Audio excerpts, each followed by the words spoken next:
Well, a couple of things. First of all, it's so exciting to play in this 2K Classic benefiting the Wounded Warrior Project. It's such it is an effort that's near and dear to my heart and my family's heart, and it is quite an honor to be asked to play in this tournament and play well for such a good cause. I think our guys got a chance to hang out with our Wounded Warrior and learned a lot. So that I want to make sure I say that. And then about the game, I couldn't be happier. I mean, I know I didn't look like I was happy there, but the New Mexico State is a very good team who perennial 20 wins seasons. They know how to win games. They play tough. We needed sort of a game like this to see how we would fare against them. And I thought that after the first 5 or 6 minutes, we kind of woke up and started playing well. So I was really proud of the guys for that. And you can't say enough about the game that Ahmad had. I mean, just absolutely spectacular when we needed somebody to put the team on their shoulders and shoulder the offensive burden. I mean, we had 3 of our really good guys, Roberto, Eric, and Devon, having off nights. And to be able to beat a team like this with guys having that kind of night was just I'm so happy for the way we hung in there. So with that, why don't I open up for questions? You guys probably want some specifics. So who's first? The Beavers went on about like a 22-6 run there, right around 10 minutes in the first half. Right. What sparked that run? Probably the under 12-minute timeout. I was not happy with the way things were going, and I let those guys know it. And it's this is an interesting phenomenon about this team. They have evolved into a team that does every single thing we ask them to do. So I haven't really had to get into them in a long time, probably since last season. I mean, we had some good games overseas. We've had good practices. And I think we just thought we could just show up at the game and win because we're playing in Gill. So they just needed a little bit of a jump start. And in that under 12-minute timeout, I think I wanted to give them a little bit of a shock. And then they responded. They came out and started guard and started keeping them off the boards. We started playing more of our game offensively. And then we settled into a nice rhythm. Jamal played quite a bit. Is that indicative of he's first on the pecking order for freshmen? I think if you're talking about somebody to come in and help us defensively, he is. If we needed offensive help, it might be somebody else.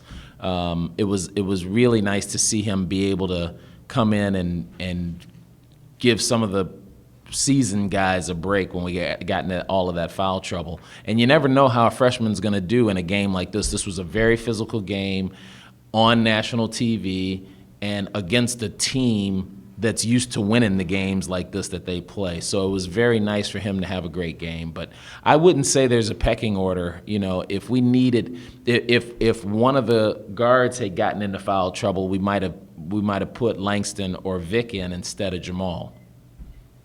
Are you worried at all about the 17 offensive rebounds you gave up?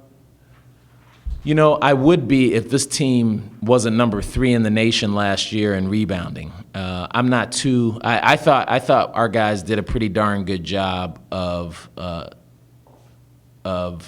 coming back after getting sort of smacked in the face by them hitting the boards.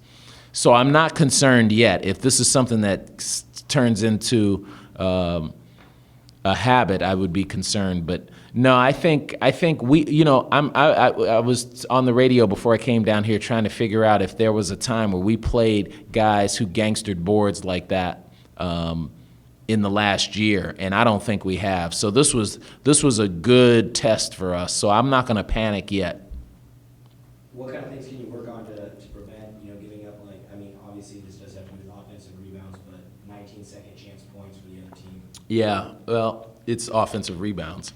But if I looked at the tape, I would probably tell you that you'd probably see there were a couple of turnovers in there where we actually had the rebound and then turned it over that get counted as second chance points.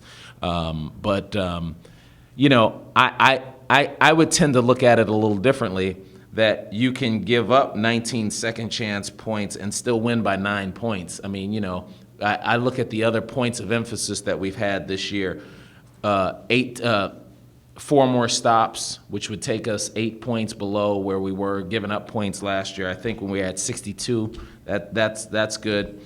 Cutting our turnovers down, I think we had 10 turnovers, and then we had 2 or 3 right at the very end of the game there. And then you look at our foul shooting, 81%. That's how you countermand some of the bad things that you do when if one of your points of emphasis doesn't hold up to where you want, you got to make sure the other 3 are superb.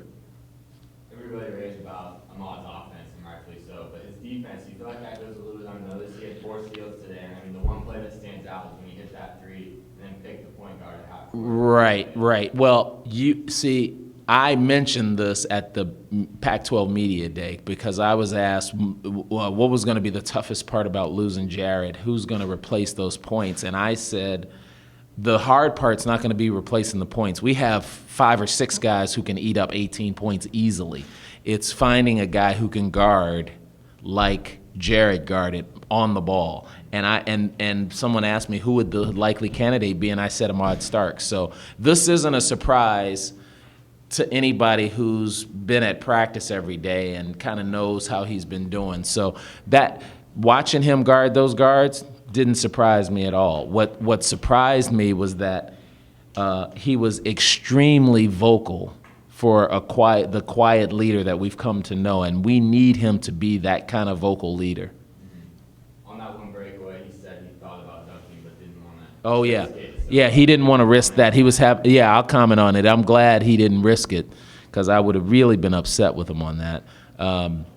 Plus, I think he was too tired. I wore him out today. He had to play the whole game, and his legs wouldn't have been there. Listen, he doesn't have to dunk in the game. I'll vouch for him. I've seen him dunk twice, so he can dunk. He doesn't need to show anybody. Are you worried about racking up 40 minutes on Ahmad Starks in your second game of the season? No. We've got a nice, deep team, and we got a few days off now before our next game. Absolutely not.